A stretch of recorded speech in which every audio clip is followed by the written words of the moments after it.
What's up guys, they call me Kijana on Songo and you're hanging out with Joy from Nairobi TV. Joy from Nairobi TV. Tuko hapa ndani ya Nairobi TV. Na niko hapa na Joy mwenyewe guys. Subscribe to this amazing channel. Channel tuku. Nabila sisi kama na uguo. Moja tu bado ndira mu ngavika na buru kana wa white. Leo ni jacket ya ore ndagwa kokoko ndio ngoriro ari manyite taindo ciakwa. Kiona mundu ikite thuti ya black mweru. Chua. Ona itahigure tagezi ziore.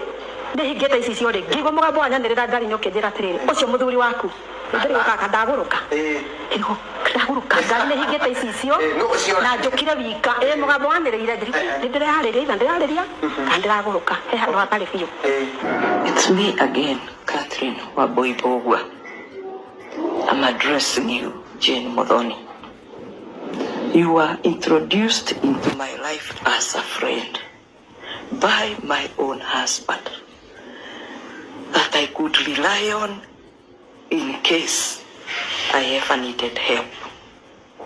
If I ever was in trouble, you would be a friend to lean on. Little did I know what I was taking into my life, who I was accepting as a friend, who I was accepting as a family friend, as a peer. I didn't know you would come as death in my own marriage. I didn't know my children would have to suffer because of you. I didn't know you wanted to take my place. I thought you genuinely were afraid in our lives. Now, I've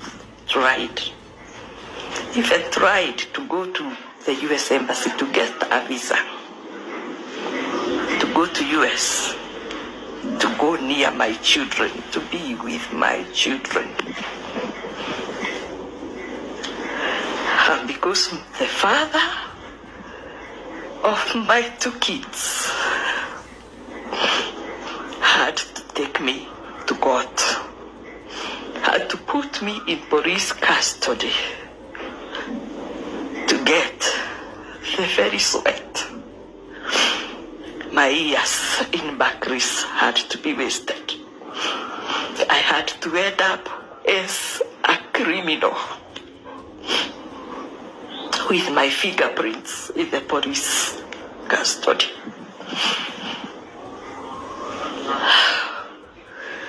I got a visa,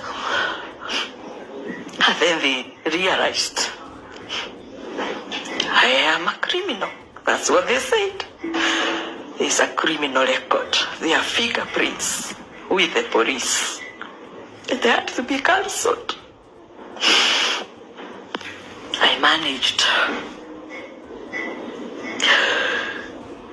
to clear the fingerprints because the case was withdrawn to be settled outside the court with great difficulty, with a lot of money.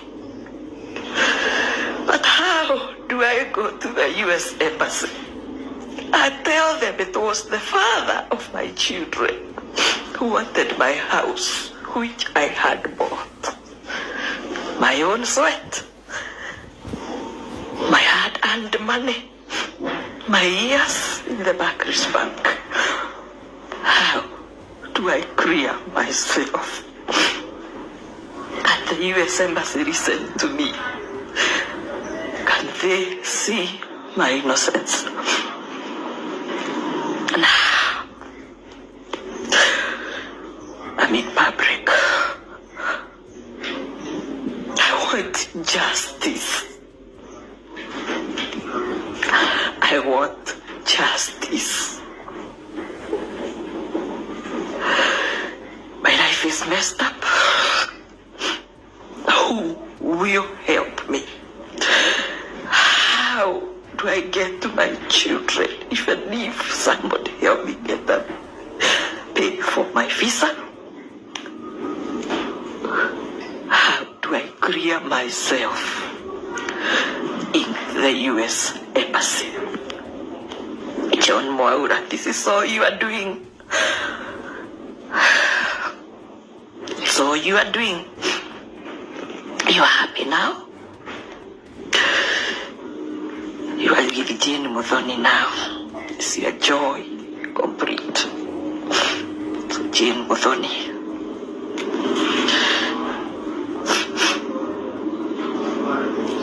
I will never forgive you for this.